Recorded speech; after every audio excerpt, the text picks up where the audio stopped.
Programang ito ay rated SPG, striktong patnubay at gabay ng magulang ang kailangan. Muli na namang sasabak sa isang mapanganib na misyon si Gabo. Sa pagkakataong ito, ang target niya ay ang mayaman at negosyanteng si Mr. Chan.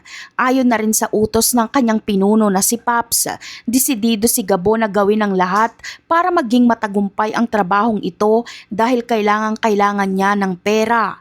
Nag-aagaw buhay kasi ang kanyang ama sa ospital at kailangan na itong maoperahan sa lalong madaling panahon. Sa kabilang banda naman, abala rin ang grupong NCIA na pinangungunahan ni Sam.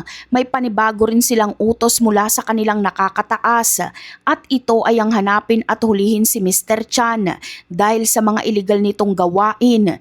Hindi alam ng dalawang panig na magkapareho na naman pala ang kanilang pakay ngayon dahil dito muling magtatagpo ng landas sina Sam at Gabo sa iisang lugar. Habang nagmamanman ang magkabilang panig, biglang naging magulo ang sitwasyon.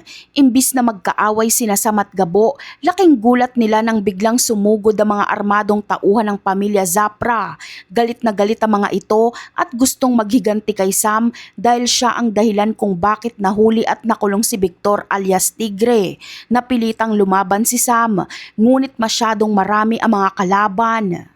Dahil sa tindi ng putukan at gulo, nakakita ng pagkakataon si Gabo para kumilos. Imbis na iwanan si Sam, nagpa siya siyang tulungan ang ahente at buong tapang na hinarap ang mga tauhan ng pamilya Zapra. Sa gitna ng labanan, nailigtas ni Gabo ang buhay ni Sam mula sa tiyak na kapahamakan. Dahil sa magiting na aksyong ito ni Gabo, nagawa nilang mapatumba ang mga kalaban at makaligtas. Matapos ang mainit na bakbakan, nagkausap ang dalawa habang nagpapahinga. Doon nagpasalamat ng lubos si Sam kay Gabo dahil sa pagliligtas sa kanyang buhay. Kahit magkaiba ang kanilang pinanggalingan at layunin, dito na nga nagsimulang mabuo ang isang malalim at totoong pagkakaibigan sa pagitan nila Sam at Gabo na magpapabago sa kanilang mga susunod na misyon. At yan ang aabangan natin. Bye!